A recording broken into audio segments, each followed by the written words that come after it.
Hi, and a very warm welcome to lesson 17.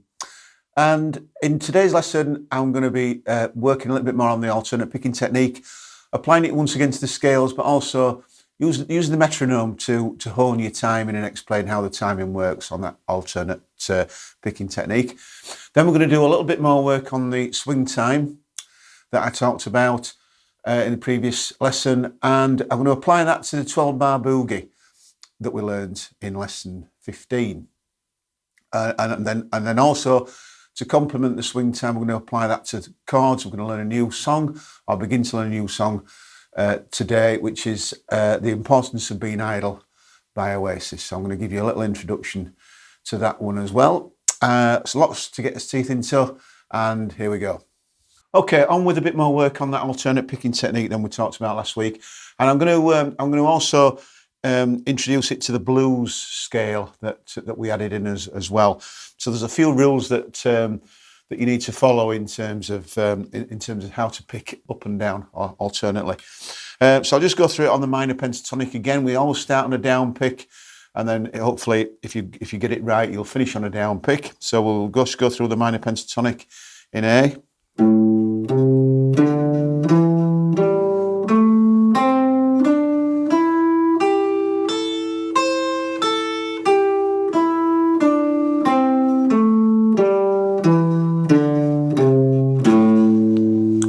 Okay, and because there's two notes on every string, that picking pattern is quite even and uniform. The picking lands the same on each string.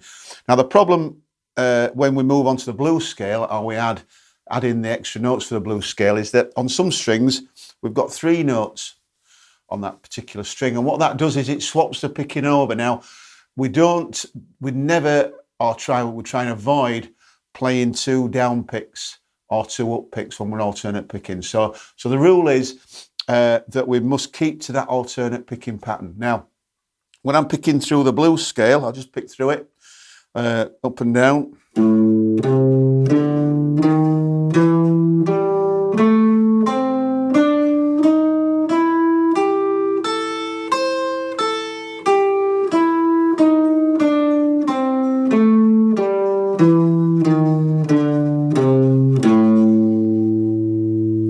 Now, sometimes what happens is the picking becomes less uniform. So on certain strings it'll land on a down pick, some strings it'll land on an up pick. And what I mean by that is if I can demonstrate that on the first two strings here. Now it might be a tendency that when we come onto the D string, the fourth string, you might want to do another down pick. But if you notice, my right hand picking in the alternate pattern, it's landing on an up, so we're gonna play that D string as an up pick, not a down pick. And same thing applies on the next string. Lands on an up pick, then it lands on a down pick. But if you notice, and the same on the way back down.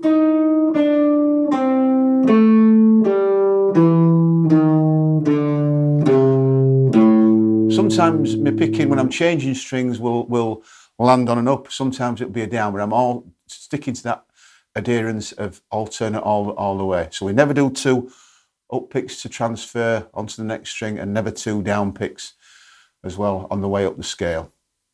Okay, so I'll just demonstrate that again nice and slowly.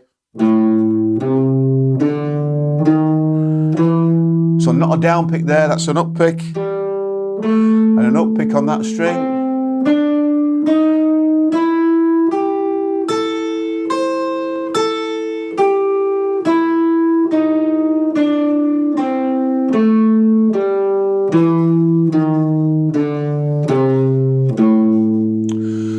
So it's a little bit more awkward on the blues scale because we do have an uneven match of picking. So sometimes the picking pattern will land on an up pick, sometimes it'll be a down pick, but we must adhere to that alternate picking throughout. Otherwise, when we start playing at speed and you get into the habit of doing two down picks on certain strings when you're transferring onto the next string, or two up picks when you're coming back, it'll trip you up. Okay, so it's a kind of habit that everybody tends to fall into at some point. But I'm just pointing it out now that if you find yourself doing that kind of thing, then you know you've just got to try and reverse it back to alternate all the way. Okay, so here we go then, a little bit more work on the alternate picking, and I'm going to introduce the metronome to show you just exactly how to time it and how to build up speed in terms of that alternate picking technique. And it really helps with your speed as well, and it makes it easy to build up speed when you use that alternate picking. So I'll just go through it just again on the A minor pentatonic scale, just recapping on the technique. So we start on a down pick and work our way up and down the scale, strictly using that alternate picking.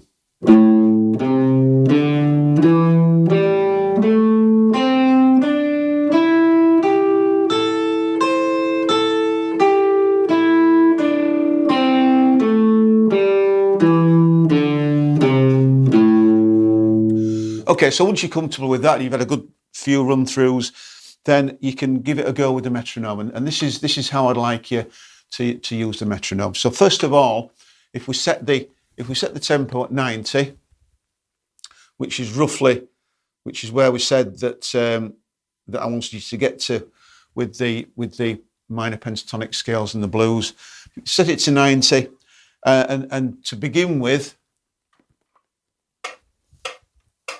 try the alternate picking one per click as we've always done in the past.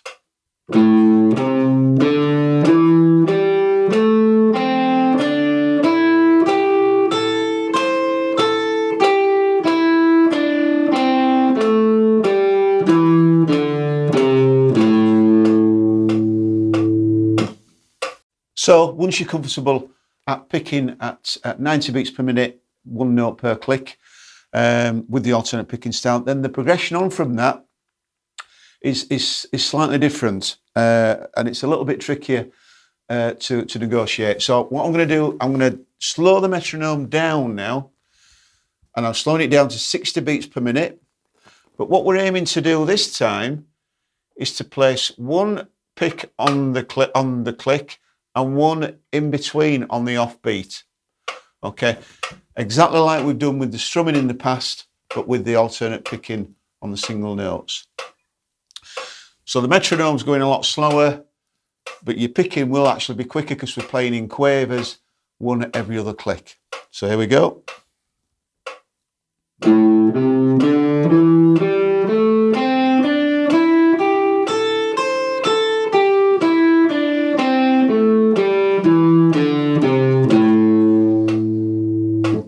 Now, some of my students that I've taught one-to-one tend to get the speed. They come to me and they say, "Well, it was quite difficult to get the note in between and back to the note on the click." So I've put the metronome up to 120, which you think would be a logical way of doing it, but it's actually a little bit counterproductive because you do need to get used to playing those notes on the beat and on the offbeat or in quavers, because when we're playing in real time, we need to do both. Sometimes we'll play notes on the beat, just single crotchet beats, and other times then we need to change into the quaver format.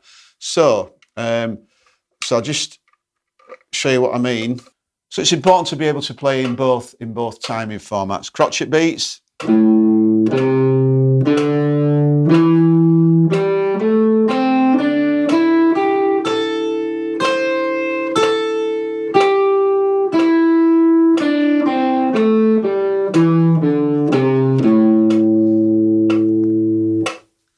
Okay, so as you can see there, I was playing certain notes just on the beat, and then I was doubling up in quavers. So it's important to get used to that timing format, and then you can speed the metronome up from there, as we've done also in the past. You can move it up to 70 or 80 and keeping that quaver timing. Now, once you're comfortable with the alternate picking over the scale, we can apply that then to the 12-bar boogie that we learnt in lesson 15, and it really makes a difference to it. So here it goes. I'll play it through with the alternate picking pattern.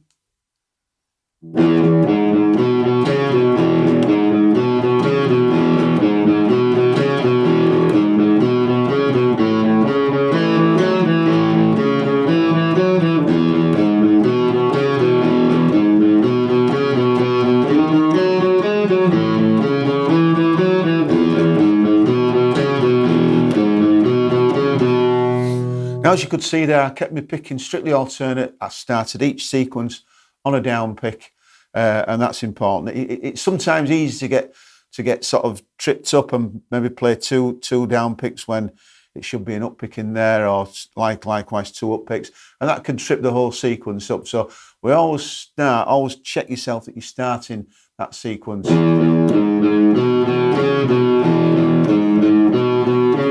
on a down pick. So if you do go slightly wrong, you can reset it with a down pick at the beginning of the sequence. Okay, so again, I'm going to slow that right down.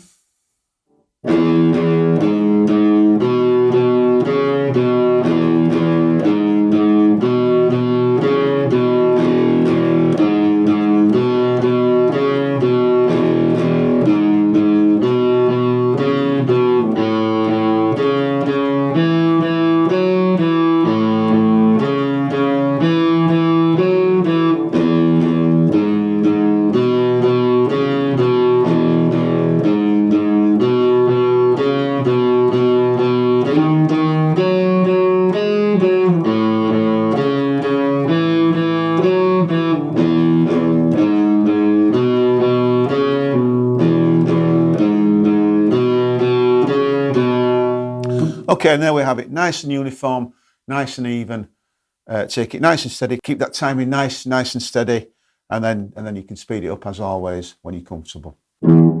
Okay, so applying that with the metronome, then we're going to be playing in quavers 1 and 2 and 3 and 4, and I've set the metronome up to 80, and it will sound like this. So we're playing 1 note on the beat, 1 in between on the off beat. Here we go.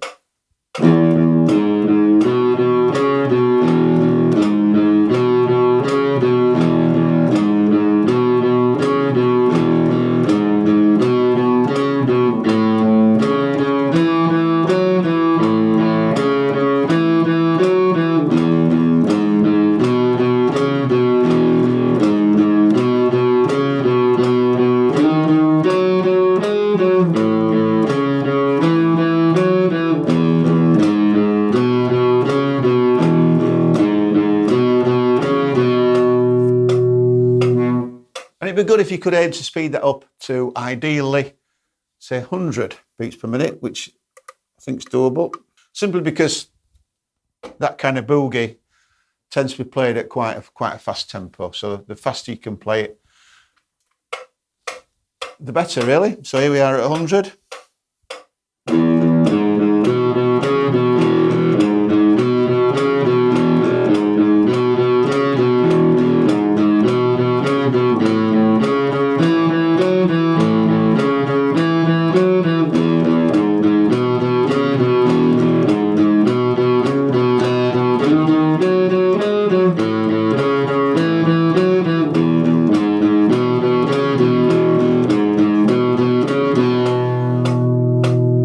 Now, to finish this section of the lesson off, let's now apply that technique to swing time we were talking about last week, which is a long first quaver and short second quaver, uneven quavers.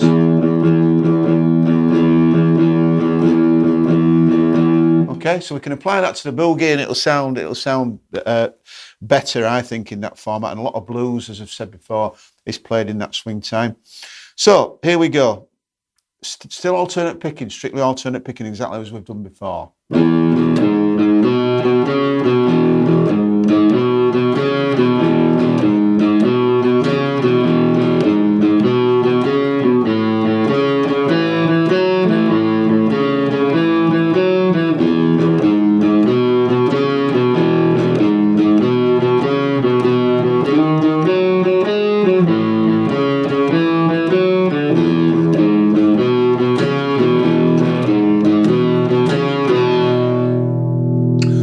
And again, with the metronome, start nice and steady, get used to the swing.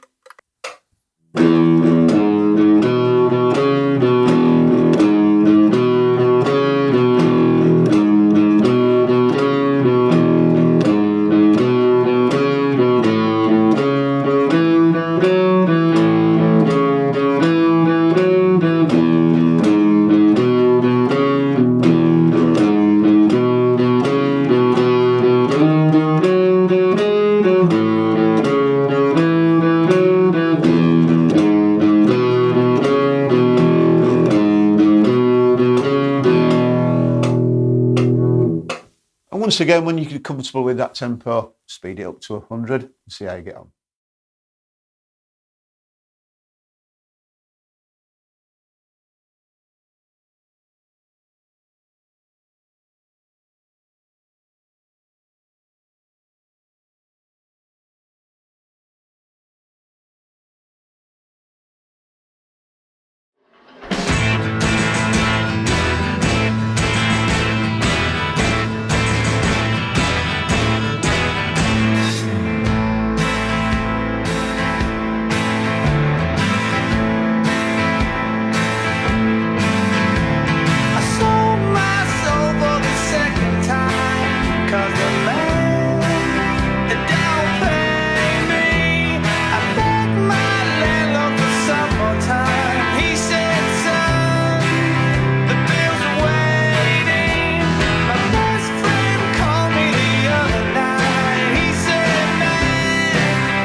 Okay, so great song, Importance of Being Idle by Oasis.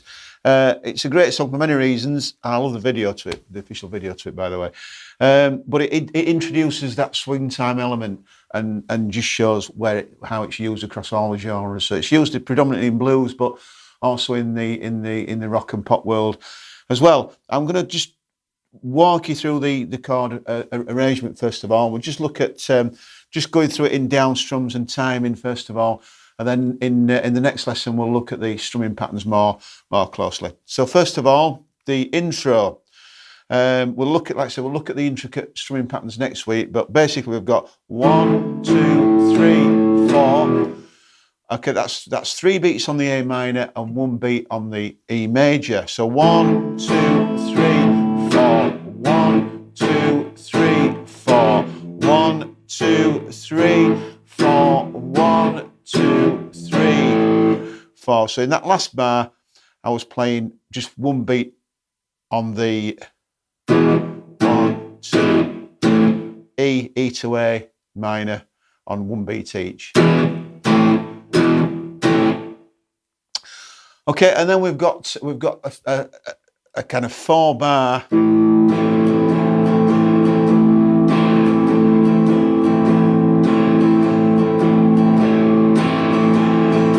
on just a 4 bar intro on the A minor chord just before the verse comes in. Now you can practice that swing time strumming on the A minor chord. So you know, so I'm playing just a down strum on the first beat. 1, 2, and 3, and 4, and 1, 2, and 3, and 4, and 1, 2, and 3, and 4, and 1, 2, and 3, and 4, and that can just get you used to that swing feel. And the strumming pattern's pretty much the same throughout that sequence, but I'll just walk you through the verse part first of all. So 1 bar in A minor.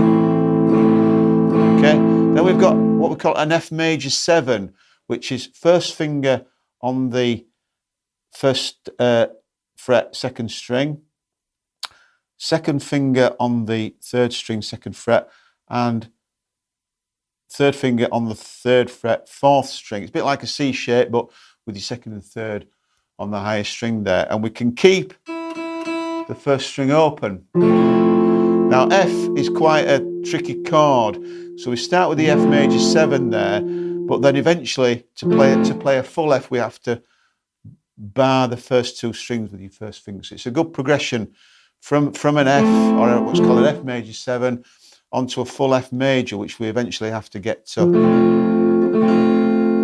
on there. So tricky chord, that one.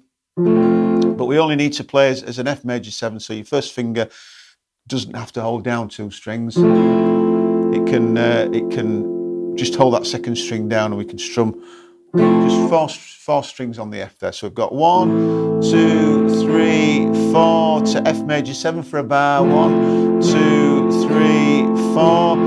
Then we go to a C major. So just lifting your second and third fingers up. 2, 3, 4. Now a B7 then. Now a lot of music shows this as being a kind of a shortened B7 without your little finger on. I'd encourage you to play it with your little finger as usual. 2 beats on the B7, 2 beats on the E major, and it's the same change that we've had before on that B7 to E major when we played Satisfaction by the Rolling Stones. So B7, change the same.